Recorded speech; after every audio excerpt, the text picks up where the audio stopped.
আচ্ছা, তোমাদের মধ্যে কে কে সয়া বড়ি ট্রাই করছো আর পছন্দ কার কার? এত ভালো একটা খাবার, এত টেস্টি একটা খাবার, এটা আমি মানে চিনছি অনেক পরে এসে। আমি এটা চিনতাম না, আমি এটা কখনো খাইনি।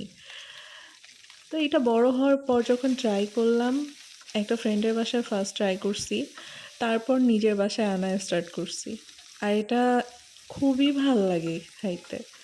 এটা যদি প্রপার রান্না করা যায় তাহলে অনেক ভালো লাগে। অনেকে বলে বালি বালি লাগে, না বালি বালি লাগে না, অনেক একটু কষ্ট করে ধুতে হয় সুন্দর করে। আর যেটা প্যাকেট করা থাকে ওইগুলায় টোটালি কোনো বালি থাকে না। তো এটা একদমই মাংসর মতো করে রান্না করতে হয়, মাংসর মতো করে সাথে কিছু আলু দিলে সুন্দর লাগে খেতে।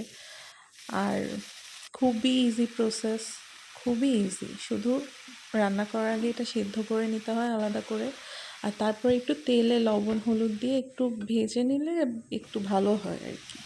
আর তারপর কি মাংসর মতো করে মশলাটা কষানোর পরে তার মধ্যে দিয়ে দিলে, তারপরে পানি দিয়ে সেম প্রসেস মাংস যেভাবে রান্না করে দেন হয়ে যায়। আর আমার কাছে পারফেক্ট লাগে এটা। আর লাস্টে একটু গরম মশলা। আচ্ছা, যাই হোক, অনেক কষ্টে আমি রেসিপি বলছি, অনেক কথা বলছি। এত কথা আমার আসে না, আমি আসলেই কি বলবো আমি সেটা বুঝি না। আমারে কেউ শিখায় দাও, আর না হইলে এইভাবেই আমার ভিডিও দেখা অভ্যাস করো, করার কিচ্ছু নাই।